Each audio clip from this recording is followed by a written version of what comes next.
Tired of your AI voice sounding like it's stuck in slow motion? Let's learn how to turbocharge your ElevenLabs output. First, head over to the ElevenLabs platform and navigate to the text-to-speech feature. This is where the magic happens.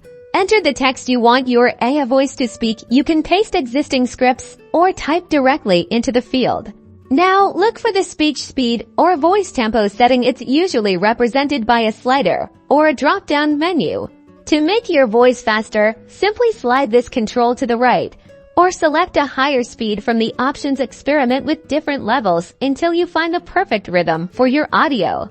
Be mindful that increasing the speed too much can sometimes make the voice sound unnatural or rush. The sweet spot often depends on the original voice and your desired effect. For explainer videos, a slightly faster pace can keep viewers engaged. For dramatic readings or character performances, you might want to stick closer to natural speech patterns.